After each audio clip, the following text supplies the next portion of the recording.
Hello and welcome to another edition of Issues with JIDE. Here we talk about actions and inactions of those who shape our political and national landscape and how these impact us positively or otherwise. I'm Ibrahim Shita. Today on the show, NLC, TUC hit Tinubu, say he is not a promise keeper.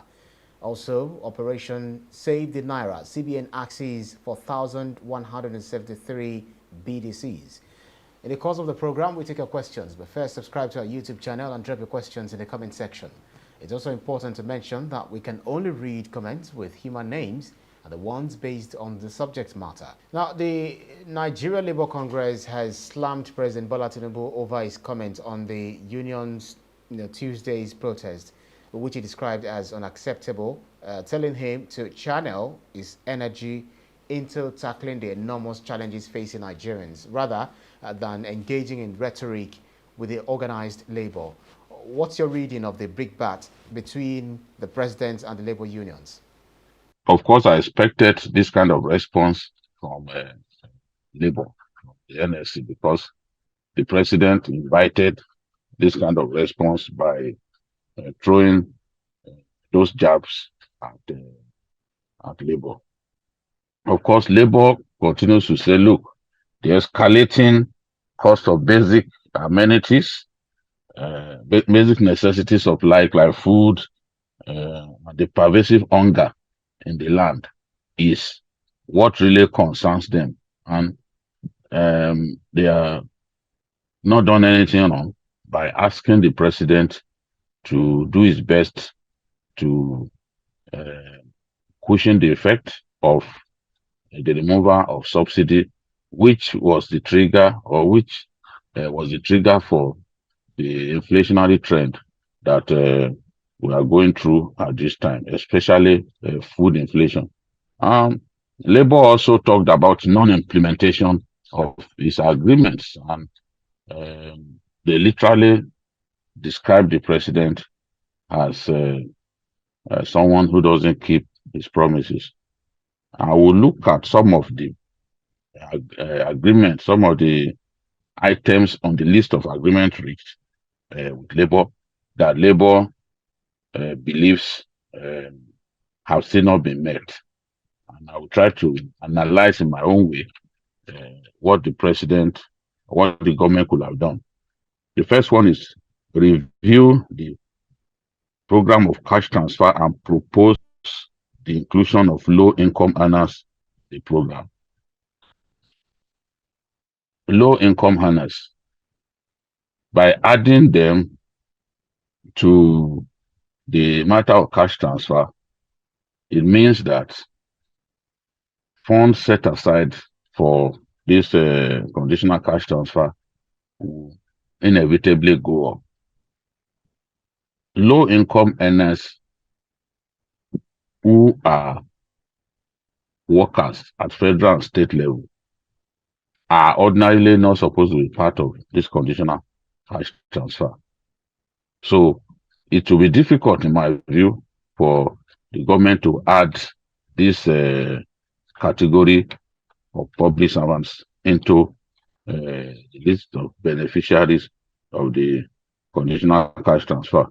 Tax waivers for workers, small businesses, and general public.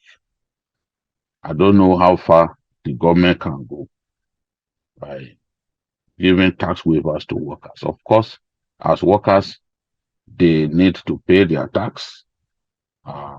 Yes, I will support tax waiver for small businesses, but I may not support tax waiver for the general public. Because when you are talking about general public, you are talking about literally everybody. So that particular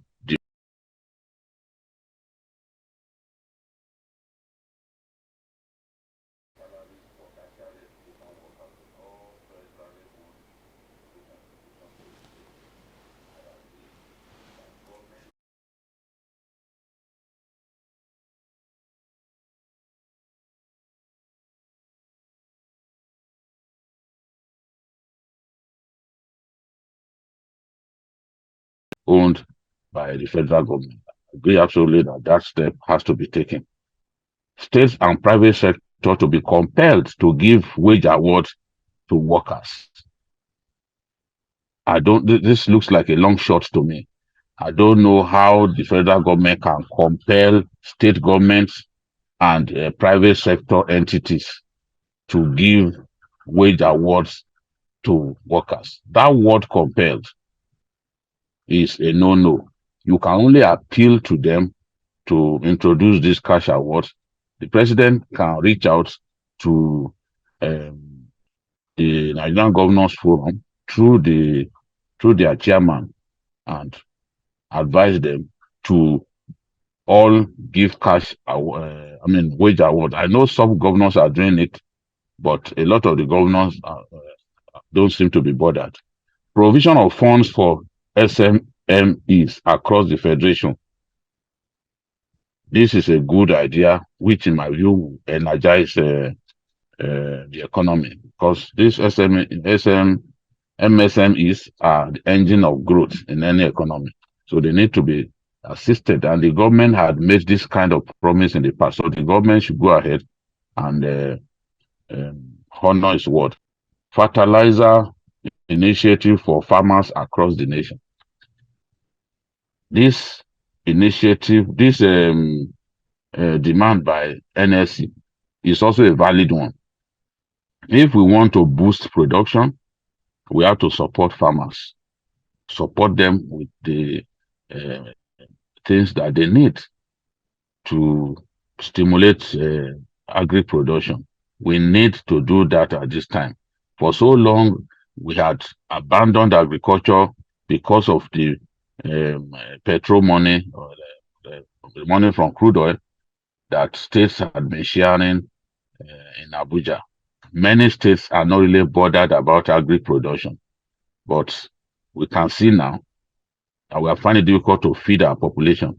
It's a massive shame that a country like India, which is the most populated country in the world at this time, having overtaken China, are able to feed their population.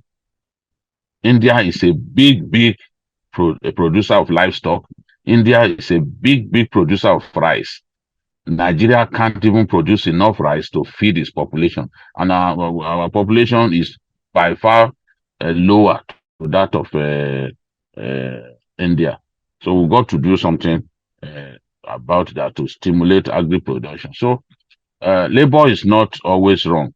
I may disagree with some of the methods of the NLC president. That's right. But if we are to look at what labor is fighting for, you cannot say that they are fighting for themselves alone. That's right. Nigerians need to be assisted to get out of the pain that they are going through at this time, because this looks like a time bomb. We've got to do something to ease the pains on our people. And labor is saying, why don't you do this? Why don't you do this? Some of those demands can be met immediately. That's right. Like the issue of CNG buses and all that. You have to place order. It will take months. These are not things that you can buy on the shelf, like you are buying a piece of a stick of cigarettes. It will take some time before those things are brought in, cleared at the ports, and then made available to our people. That's right. To use.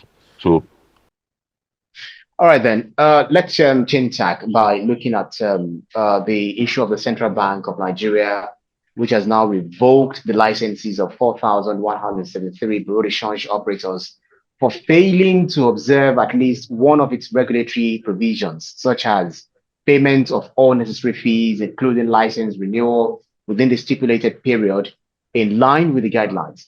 What's your reading of these sweeping reforms coming from the Apex Bank against the BDCs? I think it is inevitable that we will have to sanitize the foreign exchange market. There are so many individuals who are doing their best to frustrate the efforts of the CBN, and the CBN has to ensure compliance with its regulatory and supervisory guidelines.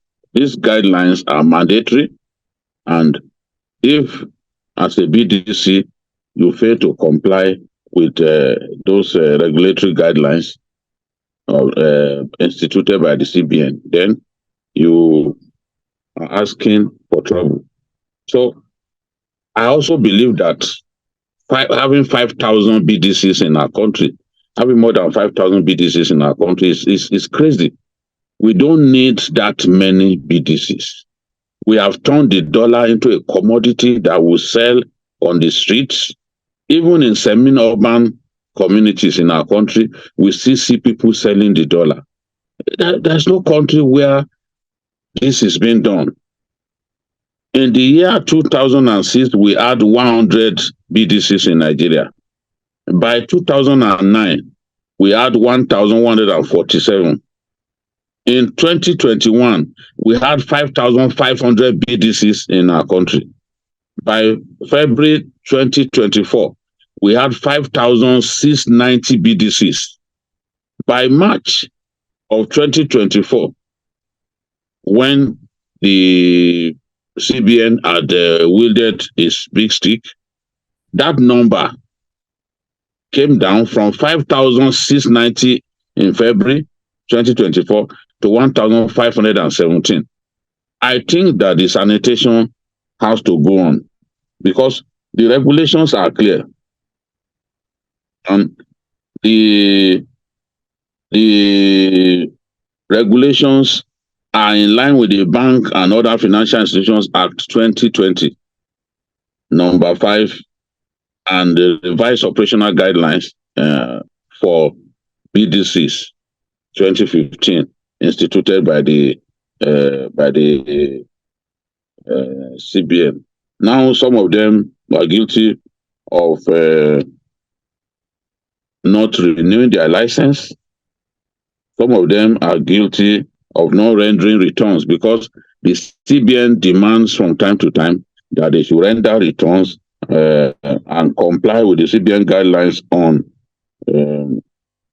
money laundering and countering of financing of terrorism in our country.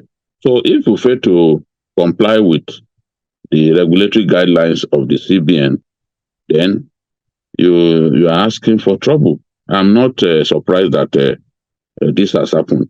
What we can do is to continue to encourage the CBN to take measures that will help us achieve greater liquidity in the foreign exchange market, efforts that will help us stabilize the naira. We need stabilize the value of our currency. We need that stability so that people can plan. We don't need this volatility situation in which people are not sure at what rate the naira will exchange to the dollar tomorrow. In our country, we have situations in which 3 times in a day or even 5 times the exchange rate will change. That is the kind of volatility that we experience in the foreign exchange market in our country. That calls for the market to be given so much attention by the regulators. And I'm also happy that some steps being taken now show clearly that the CBN governor knows what he's doing, and he's already been commended by stakeholders in the banking sector, by even former CBN deputy governors and the rest of them. For example, if you must sell foreign exchange in excess of $10,000 to any BDC, you must show proof of the source. You must declare the source of that money. There's a lot of money that has gone into the foreign exchange market without us being able to account for the source of such monies. We've got to do better. The CBN must do better in terms of regulating not just the BDCs, but the banks that are already being accused of money laundering and other acts of economic sabotage. Illicit movement of funds must be curtailed by the CBN, because all of those activities, as well as speculation, both by domestic and international uh, uh, chaps using different platforms, undermine our currency. So we have to continue to take steps that will help us not just achieve liquidity in that market, but help us achieve exchange rate stability.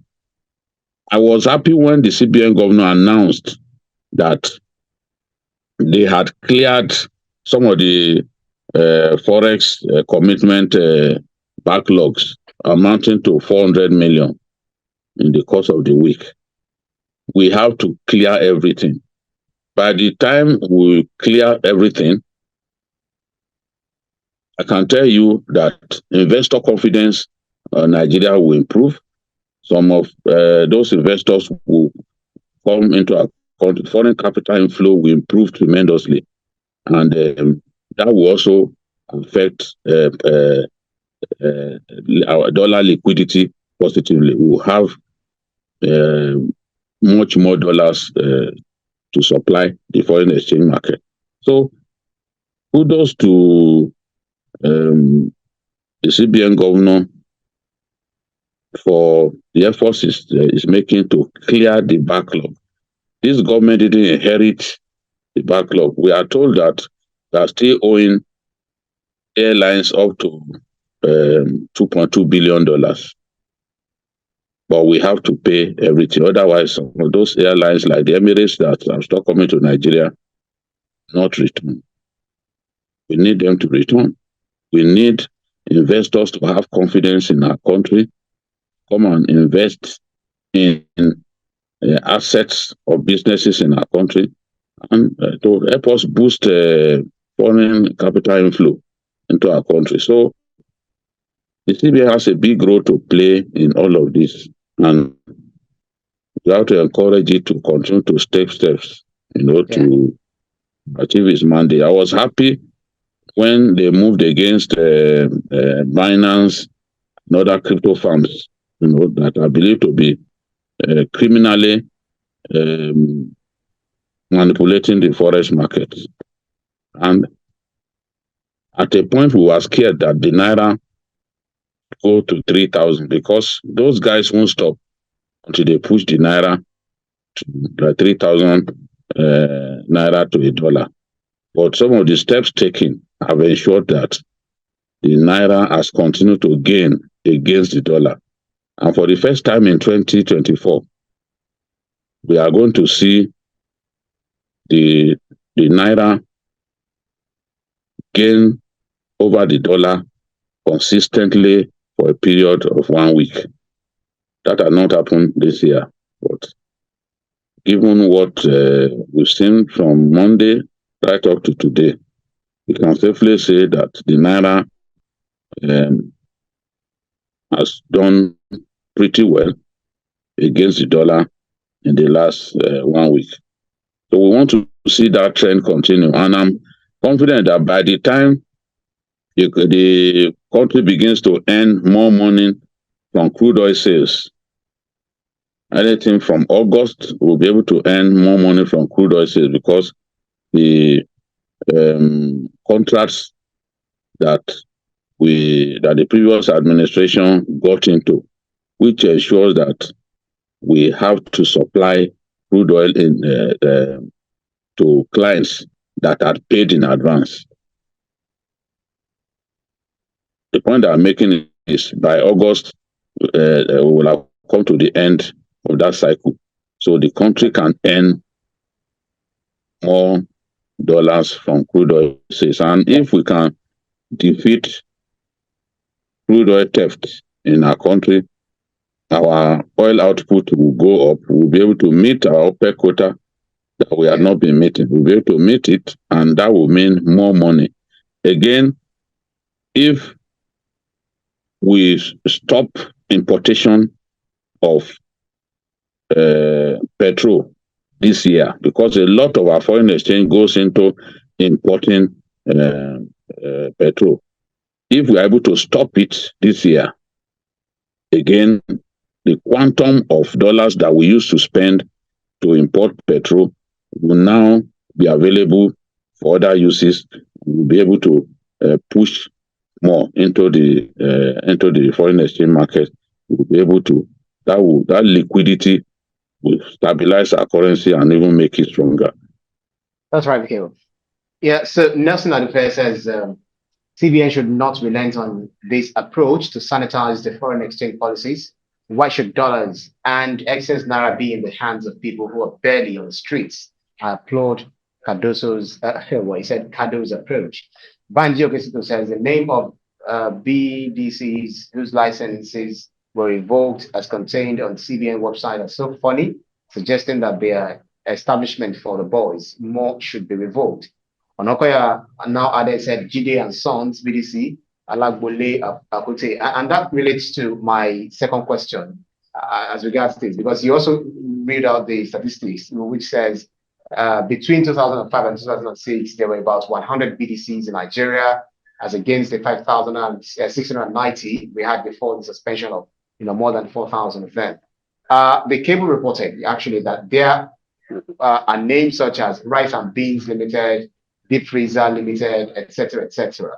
So, how happy are you, or how convinced are you? Which you already said, though. But then, do you expect that we are going to have a better deal when it comes to naira? Because the issue that I'm bringing to you is there was a post on Twitter which says the person said he went to the market to buy a bag of sugar, and then he got it for 75,000 naira as when dollar was about 1,900 naira.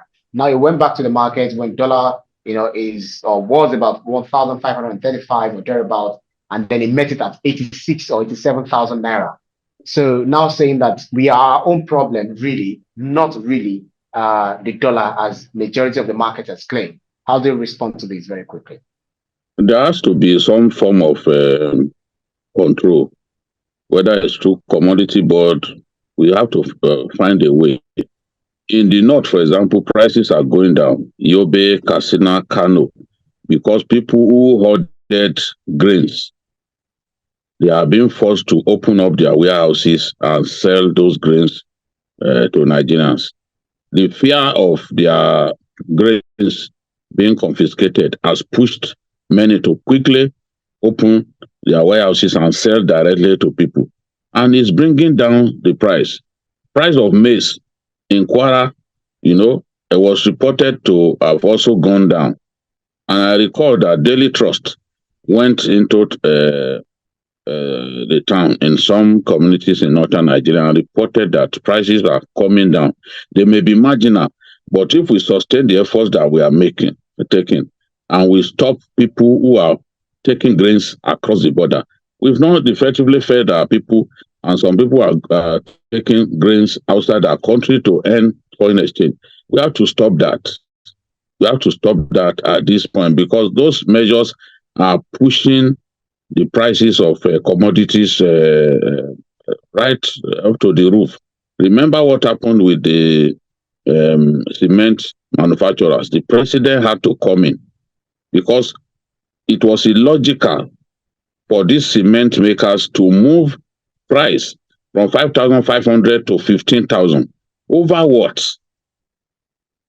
Up to 90% of the input for cement production is sourced in Nigeria. And that's why the president had a meeting with Dangote and Abdulsamad Isakarabi and told them to go back to the old price, because there is no reason at all for the suffering that they are trying to bring on Nigerians. People want to build homes and all that. Shelter is important.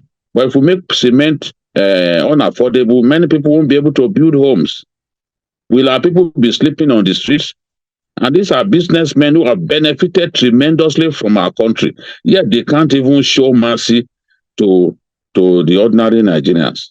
So there has to be some form of intervention to stop people arbitrarily increasing prices, because that's what people are doing. They want to take advantage of every unfortunate situation.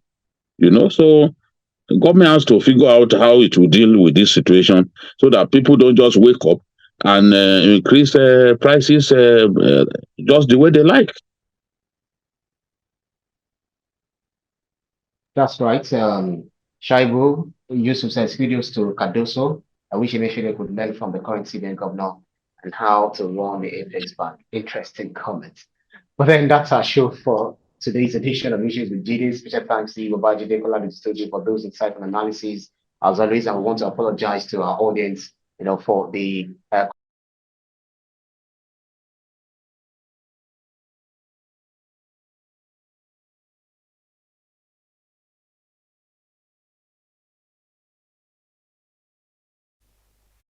journalist hangout for you. So we had connectivity issues, and we take responsibility for that. For that, we apologize, PK. I thank the viewers for standing by us through thick and thin in spite of these difficulties. Together, we'll see a Nigeria that will be prosperous and will be attractive even to the citizens to live in. That is our wish. That is what will give us joy for our children and our children's children to live in a Nigeria that is truly a great country where they can achieve their aspirations. All right, and Michael Fabanwo can continue leading in his delusion.